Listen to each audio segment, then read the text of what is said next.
Hello my friends and welcome to another video. I'm Jeanette with Vivo Vintage Designs. I need to stay off of Amazon because I see new brushes and I have to have them. So I purchased a new brush. I can't be left unsupervised. It's just a sickness for me.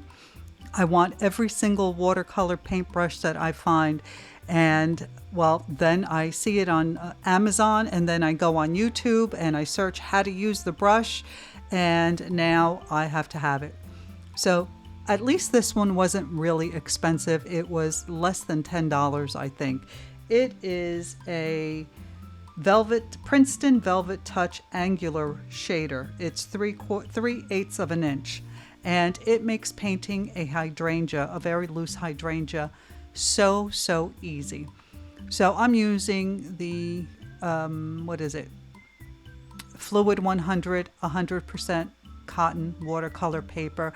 And I've mentioned before, this paper is really inexpensive in comparison to better quality cotton watercolor papers. So if you're a beginner and you want to step up your paper, this is a really good choice because it's not that expensive and it is much better than using wood pulp paper.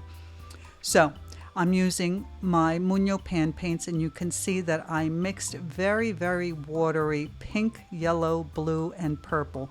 Later I'll be using some green as well.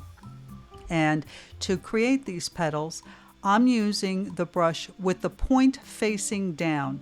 And what I'm doing is I am putting the brush to the paper. I am pushing down, as you see here, and then dragging it up. And it makes creating these petals so easy. I did have to practice a little bit. So if you try this, practice a little bit. And once you get it down, and I promise you, you'll get it down very quickly. It's very simple. You'll be able to create this adorable little painting also. So I drew the circle. I'm using that as my guide so that I keep the hydrangea round and I don't want to go too far outside that pencil mark. So as I started this painting, I'm making 4 petals for each flower. And as I go out, I'll be tucking petals behind other petals because I don't want a lot of white space. So I'm trying to keep the petals close to one another, or the little flowers in the hydrangea close to one another. And you can see that I'm dipping the brush into one color and then dipping the point into another color. And that gives me a nice variation of color in the petals that I'm creating. Now I did speed this video up a little bit, but it really doesn't take very long to do this. And this is a great little painting for a card. So you can see here, I've painted 2 full petals, and then I'm using the tip of the brush to tuck the other petals behind the previously painted petals. And I'm also, once you can see here, I'm creating the petals and then I'm picking up a little bit of another color and dropping it into the center while the petals are still wet. And as it dries, it blends so beautifully. Again, making this painting very easy to create. So as you watch me fill this in, I'll remind you that the products used will be listed in the description box. If you click on the link where it reads products used in this tutorial, it'll bring you to my Amazon store. And if you click on the image of the thumbnail for this video, the list will expand, and there you'll find all the products used with all the information you'll need to either research the product or purchase them for yourself. As an Amazon associate, I do receive a small commission for products purchased using my links, and that comes at absolutely no extra cost to you. It's a really nice way to help support this channel, and I really do appreciate it. So thank you. So you can see here I'm getting close to the pencil line. So I'm just tucking in little petals here and there, making little marks with the brush so they resemble petals, just so that I can get to that pencil line. The more detailed flowers or more completed flowers are towards the center of that circle. Now you can see I'm using very pale colors. That's just my preference. You can use more saturated color, less water, more paint, but I wanted to create a very soft flower. Now once I have finished filling in my circle with my petals, with the tip of the same brush, I am going to pick up a heavier consistency of purple, and I will be creating the centers for each of these little flowers. You can see here I'm just tucking in little petals here and there, just pushing down on the brush, filling around the other petals that were painted.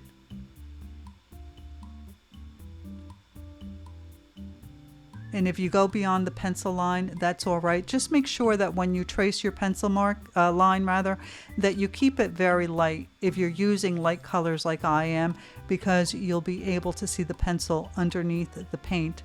And once the paint is dry, it's almost impossible to erase the pencil marks. So you always want to make sure that your pencil marks are light, very, very light, especially if you're using light colors as I am. So you can see here I am almost finished, just tucking in a couple of little petals here and there using the tip of the brush.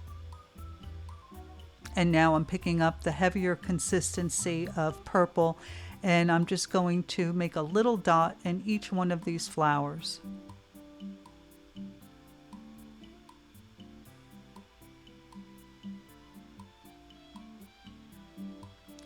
Also, for those of you who don't know, we have a Facebook group called Vivo Vintage Design Tutorials, where you can post your version of the paintings and techniques learned on this channel. I'm also very active on that group. So if you have any questions, if you're struggling with something and you would like some help, just let me know, and I always respond to all the questions, all the comments. And we have a wonderful group of members that are incredibly supportive and talented. They are so kind, and I would love to have you join us there. So I hope that you consider joining us. So now that I have finished all my flowers and added my centers, I am picking up a combination of the blue and purple, and I'm just filling in some of the white spaces in between some of the petals. And I'll leave some white space here and there, but closest to the center I want to make sure that I fill them in. So it just looks like it's a very full hydrangea.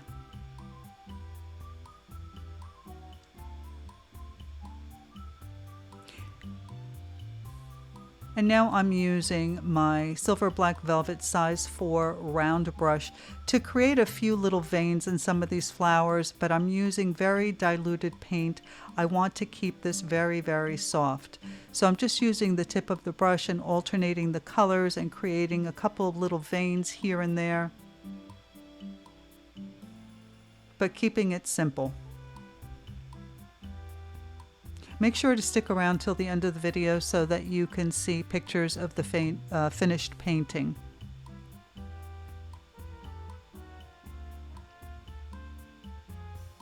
Now I'm going to create the leaves for this hydrangea, and I'm using a combination of greens, and you can see that I'm still using the angled brush, and it makes it really easy to create these very simple leaves. And then I'm just using the tip of the brush to fill in any areas around the edge of the leaves. I don't know why I always want to call them petals.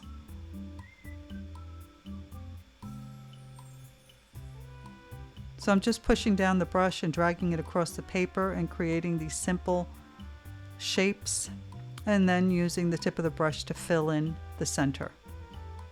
And now this brush has a really nice tip, so you'll see here I can create stems for leaves using just the tip of the brush, and then I can create these tiny little leaves the same way that I created the petals for the hydrangea.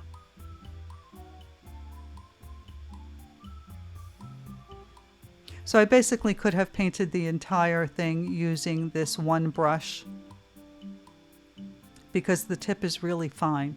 So you're able to get some very nice fine lines. Now here I like these little leaves so much that I decided to use the colors that I used for the flower to create some leaves in the same way. So I'm just going around the flower and filling in around it with either green or colored leaves, and it just looks so pretty and so delicate.